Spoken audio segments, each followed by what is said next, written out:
Bismillahirrahmanirrahim. Assalamualaikum warahmatullahi wabarakatuh. Alhamdulillah, assalatu wassalamu ala rasulillah wa ala alihi wa sahbihi wa mawalah, wa la hawla wa la quwwata illa billah. Asyhadu an la ilaha illallah wa asyhadu anna muhammadar rasulullah. Allahumma salli ala Muhammad wa ala alihi wa sahbihi ajma'in, amma ba'd. Jumpa lagi dengan saya di channel Lalan Aryansyah. Semoga kita dalam keadaan sehat walafiat, rezeki yang barokah, dan selalu ada pada bimbingan Allah Subhanahu wa Ta'ala. Pemirsa yang dimuliakan Allah, salah satu syarat dari seorang muslim itu yang digambarkan oleh Rasulullah dalam sebuah hadis, bunyal islamu ala khamshin, syahadati an la ilaha illallah wa anna muhammadar rasulullah wa aqimis shalah. Jadi salah satu dari syarat menjadi seorang muslim itu mesti wa aqimus shalah, mesti salat.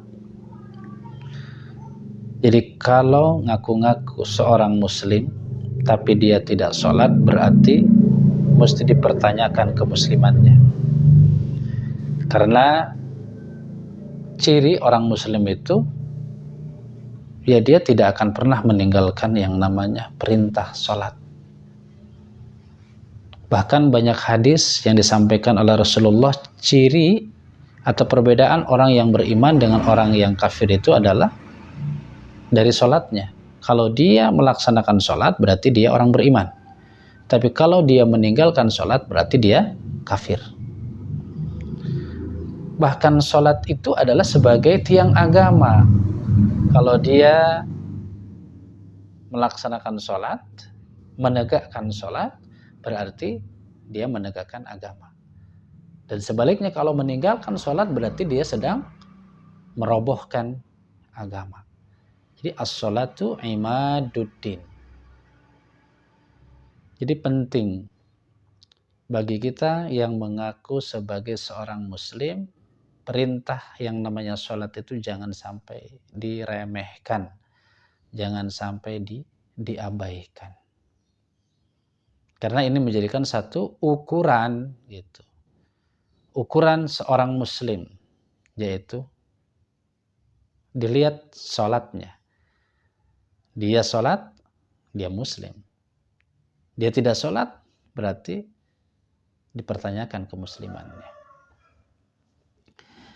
Nah, maka dari itu teman-teman sekalian, saya pada kesempatan kali ini ingin mencoba akan membahas tentang materi sholat.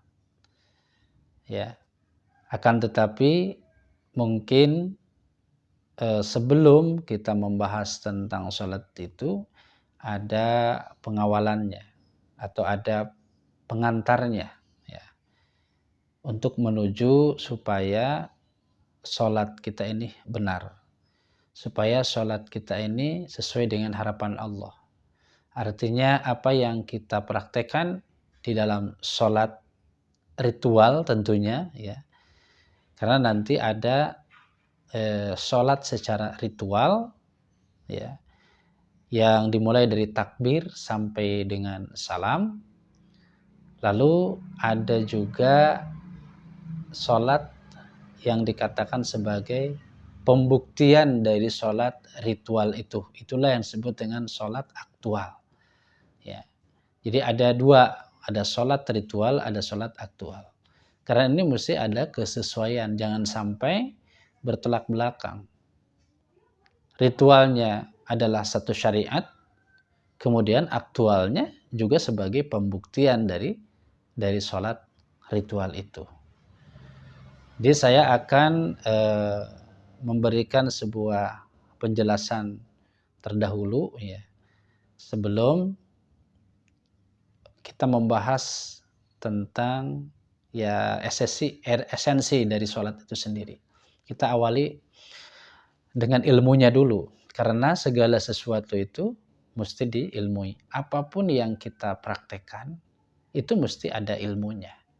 Apa yang kita amalkan mesti berlandaskan ilmu, gitu.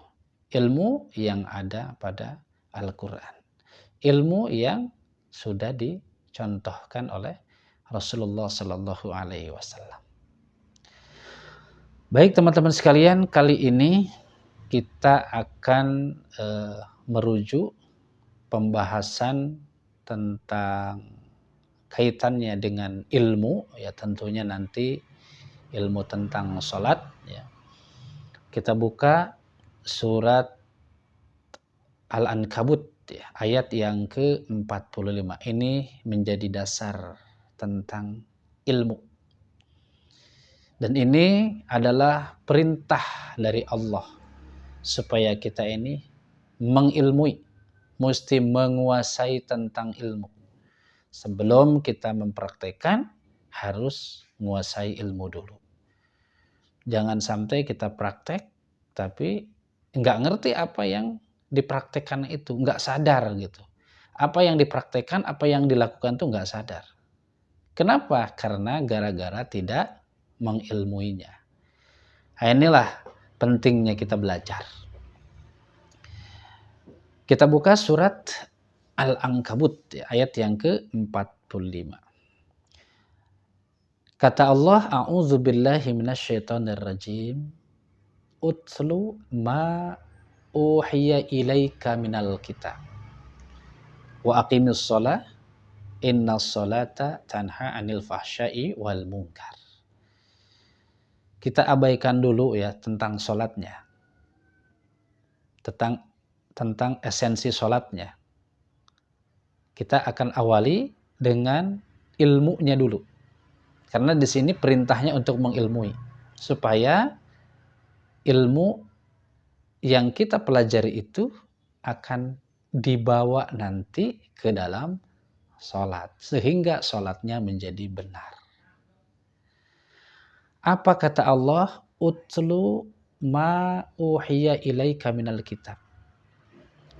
Galilah oleh kalian itu tentang wahyu Allah yang ada pada Al-Quran. Kita tahu bahwa wahyu yang Allah turunkan kepada Nabi kita Muhammad SAW itu adalah berupa Al-Quran. Maka Al-Quran itu harus digali. Karena Al-Quran merupakan ilmu Allah. Yang itu mesti dipelajari. Nggak mungkin kita ini tahu tentang ilmu, tentang konteks ataupun isi dari Al-Quran itu kalau kita nggak mempelajarinya, nggak menggalinya. Tidak mungkin. Nah ini perintah sebenarnya. Sama dengan kalimat Iqra. Iqra bismi rabbikal ladzi khalaq. Itu sama perintah untuk menggali juga. Galilah. Kajilah oleh kalian itu. Ya, Al-Quran. Gitu. Kaji tentang Al-Quran. Tentang ismu rabbik. Tentang ilmu Allah. Nah ini tugas kita sebagai seorang muslim ini mesti sungguh-sungguh, mesti semangat untuk belajar. Ya, jangan sampai kita malas-malas untuk belajar. Kita belajar. Ketika kita nggak tahu, tanyakan kepada ahlinya. Kepada orang yang memang menguasai tentang ilmu ini. Ditanyakan gitu. Mestinya begitu. Ilmu itu kan menjadikan satu pancaran, ya, menjadi cahaya. Jadi kita orang yang berilmu itu insya Allah tidak akan pernah terkecoh. Di dalam melakukan aktivitas kehidupan itu tidak akan pernah terkecoh karena tahu ilmunya. Tidak mudah terprovokasi, tidak mudah untuk terombang-ambing gitu. Tidak mudah disesatkan dan seterusnya. Karena apa? Karena ilmu. Nah, disinilah wajibnya kita mempelajari ilmu Allah.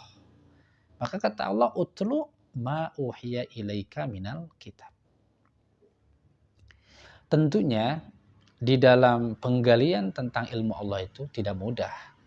Membutuhkan waktu panjang, butuh kesabaran, butuh keikhlasan, butuh mental, ya. Bahkan butuh biaya juga tidak sedikit kan, biaya yang dikorbankan, yang dikeluarkan. Contoh sekolah itu kan butuh biaya, butuh mental, butuh kesabaran, butuh keikhlasan, butuh perjuangan. Kemudian masuk kepada pondok pesantren, butuh biaya yang besar, butuh keikhlasan, kesabaran, butuh mental yang kuat. Nah, disitulah perjuangan. Jadi adanya sebuah proses untuk menggali ilmu itu. Tidak serta-merta langsung jadi, langsung bisa, langsung paham. Nggak ada. Karena Rasulullah sendiri pun melalui proses. Tidak bisa manusia itu langsung berilmu. Nggak ada. Rasul sendiri dibimbing oleh Jibril.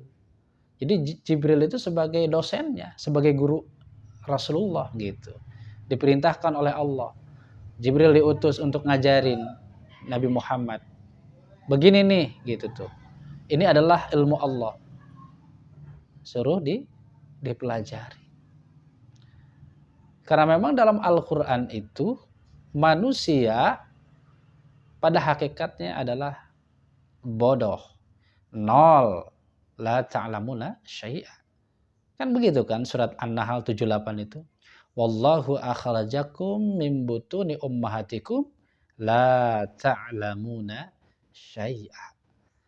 Dan Allah mengeluarkan kalian dari perut ibu kalian itu dalam keadaan bodoh, tidak tahu ilmu, tidak ngerti apa-apa gitu.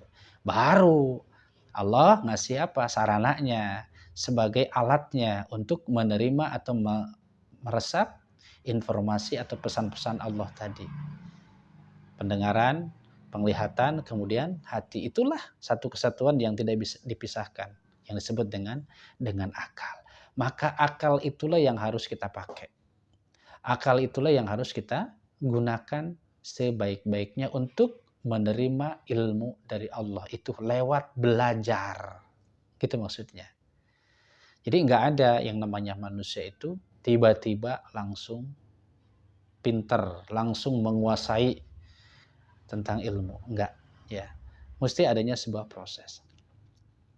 Saya ambil analogi ya, sebagai contoh penyemangat buat kita. Seperti halnya seorang penggali sumur. Seorang penggali sumur itu luar biasa perjuangannya. Dia lelah, kemudian berkotor-kotor, keluar keringat, kemudian harus bisa melewati rintangan-rintangan yang ketika dia memproses menggali sumur itu, ada batu, ya kan, harus dihancurkan batu itu supaya apa yang diharapkan itu bisa tercapai gitu tujuannya, yaitu apa? Ada airnya. Jadi seorang penggali sumur itu dia punya tujuan, yaitu supaya menemukan air, mendapatkan air, di mana air itu bisa bermanfaat buat kehidupan. Itu manfaatnya. Bisa buat mandi, buat nyuci, buat berwudu, buat ini dan itu. Banyak sekali manfaat buat kehidupan manusia. Itu walhasilnya itu akan bisa bermanfaat yang sangat luar biasa. Tapi sebelumnya itu butuh perjuangan, butuh pengorbanan, butuh mental yang kuat, butuh kesabaran, butuh keikhlasan di dalam proses penggalian itu. Banyak rintangan, ya kan, resiko yang dihadapi. Itulah penggali sumur untuk mencapai air tadi. Ini menjadi satu contoh, ya. Analogi buat pencari ilmu itu begitu, gitu. Butuh proses perjuangan di dalamnya untuk mencapai atau menguasai ilmu itu. Makanya jangan sampai malas-malas kita. Ada luang waktu, kesempatan, Allah memberikan kesempatan waktu, kesehatan, masih gagah, masih kuat. Ayo kita belajar. Ayo kita menuntut ilmu. Ini perintah dari Allah. Kalau kita tiba-tiba praktek, tiba-tiba mengamalkan gitu, tapi kita nggak ngerti ilmunya, nggak tahu gitu maksud dan tujuannya. Saya yakin itu Allah akan menolak dari amalan itu. Karena amalan yang dilandasi tanpa ilmu itu Allah sendiri gitu tidak akan pernah menerimanya. Karena sebelum beramal itu harus diilmuin dulu. Ya kan? Al ilmu imamul amal gitu. Jadi ilmu itu imamnya amal, berarti mesti diduluin dulu ilmunya baru beramal. Jangan amal dulu baru ilmu. Ilmuin dulu gitu. Makanya di sini pentingnya ya menuntut ilmu itu. Jadi ayat ini ya berkenaan dengan kita diperintahkan oleh Allah itu untuk menggali ilmu. Yang ilmu ini gitu tuh. Kalau di ayat ini kaitannya dengan sholat gitu. Kamu ilmui dulu tentang ilmu sholat gitu. Sebelum kalian itu nanti praktek sholat. Sehingga nanti akan nyambung gitu tuh. Akan nyambung dengan ilmunya. Apa yang kita sedang pelajari itu akan nyambung, akan diwujudkan di dalam praktek sholat tadi gitu tuh. Harus adanya kesesuaian. Jadi jangan sampai kita ini seperti halnya orang mabuk di dalam sholat. Orang yang tidak sadarkan diri. Artinya bukan mabuk minuman yang memabukkan, minuman khamar, bukan begitu maksudnya. Jadi kita ini nggak sadar. Kita ini nggak sadar sedang berdialog dengan Allah lewat sholat tadi. Tapi nggak ngerti apa yang diucapkan. Kita nggak ngerti. Apa ini tujuan dari sholat ini? Nggak ngerti. Itu kan namanya mabuk. Karena orang yang mabuk itu nggak sadar diri. Gitu. Nggak punya kesadaran. Ini jangan sampai terjadi. Karena barangkali kita masih banyak ya belum tahu tentang ilmu sholat. Kita sholat-sholat saja gitu kan, tapi nggak ngerti ilmu tentang sholat ini. Ini kan bahaya. Jadi seperti halnya orang yang mabuk. Maka saya mengajak kepada teman-teman sekalian ini, yuk kita dalemin. Kita gali dulu tentang ilmunya sebelum kita mempraktekkan sholat. Terus bagaimana selama ini sholat saya? Umpamanya saya sudah mempraktekkan dari kecil sampai sekarang. Ya laksanakan terus, praktekkan terus, sholat itu jangan berhenti. Karena yang namanya praktek itu kan memang satu syariat juga. Ya kan satu perintah untuk dilakukan. Akan tetapi seiring berjalannya kita praktek sholat, terus kita gali, kita dalami tentang ilmu sholat itu. Ya, jangan sampai dari tahun ke tahun terus kita melakukan sholat, tapi ilmunya nggak ngerti. Nah, itu jangan sampai terjadi. Mesti adanya sebuah perubahan, mesti adanya sebuah perbaikan. Jangan sampai monoton. Itu harapan kita.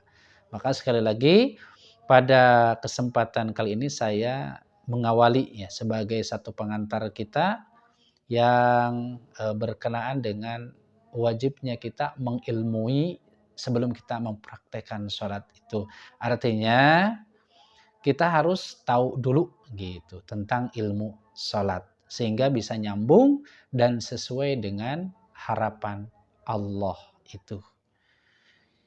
Barangkali saya kira cukup dulu ya pembahasan sebagai pengantar ini. Mudah-mudahan kesempatan yang lain baru kita memasuki tentang materi sholatnya. Ya, insya Allah saya kira demikian. Terima kasih atas perhatiannya. Mohon maaf atas segala kekurangannya. Billahi taufiq wal hidayah. Assalamualaikum warahmatullahi wabarakatuh.